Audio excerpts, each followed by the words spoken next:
सकलैन मुश्ताक ने नसीम शाह को तीनों फॉर्मेट का बेहतरीन बॉलर करार दे दिया। जी हाँ, सकलैन मुश्ताक जो कि लेजेंडरी स्पिनर है अपने वक्त के, उन्होंने कहा कि नसीम शाह में ये क्वालिटी है कि वो तीनों फॉर्मेट का अच्छा बॉलर बन सकता है। अब ये बड़ी जबरदस्त बात है, देखने के लिए बात को फॉलो कीजिएगा कि ये बात अक्सर प्लेयर नसीम शाह के बारे में कहते हैं। इससे कबल मोहम्मद आमिर ने भी नसीम शाह के बारे में कहा था कि अगर मुझे जितनी लॉट आई है पाकिस्तान में नए फास्ट बॉलर के पिछले 3-4 सालों में, अगर मुझे कोई एक पिक करना पड़े तो मैं नसीम शाह की बात करूंगा।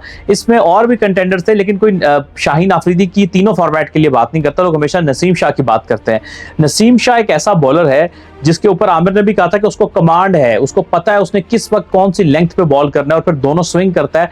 और उसका बात खास ये है कि नसीम शाह का बॉल पड़ने के बाद लेट स्विंग होता है। हमने कुछ सीरीज में देखा वो जो डबल स्विंग होता है ना, कि वो वसीम अकरम के बाद मैंने नसीम शाह के पास देखा कि वो बॉल ऐसे लग रहा है अंदर आ रहा है, अंदर आते थे लास्ट मोमेंट में बाहर निकल गया। नहीं, वो डबल स्विंग किया, अंदर आएगा फिर बाहर निकल जाएगा।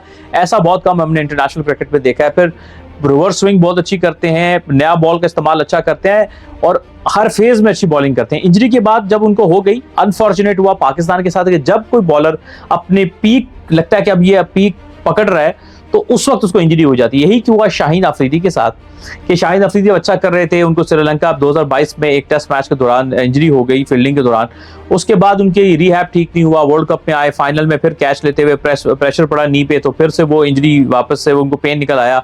उसके बाद से उनका पेस नीचे आ गया, वो पेस को वो उस लेवल पे मेंटेन नहीं कर पा रहे जैसे वो शाहीन अफरीदी 2021 के वर्ल्ड कप में वो बॉल कर रहे थे।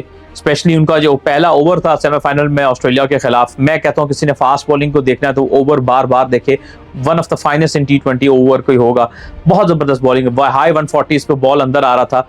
तो अब ये होता है कि 135-140 के बीच में गेंद करे तो वो जो 10 किलोमीटर का फर्क आ गया, वो बहुत बड़ा फर्क होता है। इसी तरह से नसीम शाह 2023 के जो एशिया कप में बॉलिंग कर रहा था, उस वक्त जो उसकी उन दिनों में जो बॉल कर रहा था वो आउटस्टैंडिंग बॉल कर रहा था, कमाल की बॉल कर रहा था।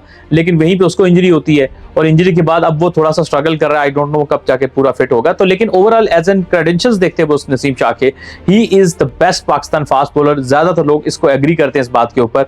लेकिन यह है कि पाकिस्तान ने चूंकि मेडिकल के शोबे में कोताही की, आपने एक डिप्लोमा होल्डर जो थे डॉक्टर सुहेल, उनको रख लिया, सुहेल अमजद को, जो कि पहले भी बैन हुए थे कोविड में, अपनी खराब कारकर्दगी की वजह से उनको वापस लेकर आया गया। तो उन्होंने मिस हैंडल किया, वर्कलोड को मिस हैंडल किया नसीम शाह का, उनको ये प्रॉब्लम करना पड़ा। लेकिन this is the proven point कि नसीम शाह का दिमाग भी बेहतर है, एज अ क्रिकेटर भी नसीम शाह ज्यादा इंटेलिजेंट है अपने कंटेम्परेरीज से पाकिस्तानी टीम में। और आपने उनको बैटिंग में भी देखा, प्रेशर में अफगानिस्तान के खिलाफ जिस तरह से 1-2 मैचेस उससे जितवाए, न्यूजीलैंड के खिलाफ एक टेस्ट मैच में वो टिक गए थे, और PSL के फाइनल में उन्होंने इस्लामाबाद यूनाइटेड को क्रूशियल रन्स करके आखिर में मैच फिनिश करने में हेल्प आउट किया। तो उसके अंदर एक सेंसिबल प्लेयर भी नजर आता है कि बैटिंग में भी, हालांकि वो है टेल एंडर, लेकिन इतनी जबरदस्त बीच में बैटिंग कर जाता है कि वो काफी सेंसिबल है, अंडर प्रेशर नहीं आता। तो एज अ क्रिकेटर मैं समझता हूं कि अगर जिसको सही आइकन होना चाहिए ना इस वक्त नए खिलाड़ियों में, वो आपका Naseem Shah. He is very mentally strong and very tough kind of a very intelligent cricketer, जो कि आपका रोल मॉडल फास्ट बॉलिंग में बन सकता है आने वाली जनरेशंस के लिए। तो पाकिस्तान क्रिकेट बोर्ड को अगर किसी एक प्लेयर को रियल में ब्रांड बनाना चाहिए तो real brand is Naseem Shah. अभी तो हुनैन शाह आ गए उसके छोटे भाई, और सबसे बड़ा जो पटाखा है ना छोटा, वो तो उसका सबसे छोटा भाई अंडर 19 वर्ल्ड कप खेल गया उबैद शाह, जो कि अच्छी पेस के साथ स्विंग करना जानता है। और अंडर 19 वर्ल्ड कप में उसने खूब धूम मचाई थी, अभी जो रिसेंटली हुआ था उबैद शाह ने। तो दैट इज अ केस के वहां पर उबैद शाह की बड़ी चर्चा हो रही है, बड़ी बात हो रही है उबैद शाह की भी। तो लगता है सारे भाई जो है वो उठते हैं, क्रिकेट खेलते हैं। जैसे अभी रिसेंट पास में अकमल बरादरान थे, वो भी सारे ऑलमोस्ट बहुत क्रिकेट खेलते थे। कामरान अकमल खेले, फिर उसके बाद उमर अकमल आ गए, फिर उनके जो तीसरे भाई थे अदनान अकमल वो खेले, फिर उन्हीं के कजन बाबर आजम है जो कि पाकिस्तान के कप्तान बने, one of the best in the world. तो ये काफी ज्यादा भाइयों में भी, फिर भाइयों की बात हो रही है तो स्टीव वाह, मार्क वाह को कौन भूल सकता है।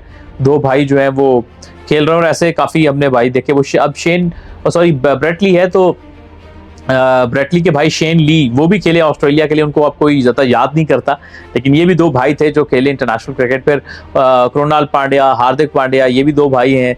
हार्दिक पांड्या परमानेंट रहे और कृणाल पांड्या उतना सर्वाइव नहीं कर सके इंटरनेशनल क्रिकेट में। सो बात यह है कि आप लोग बताइए आपके ख्याल में पाकिस्तान के इस वक्त बेस्ट फास्ट बॉलर कौन सा है, आपके माइंड में क्या है? मेरे लिए तो नसीम शाह है, is best in the lot.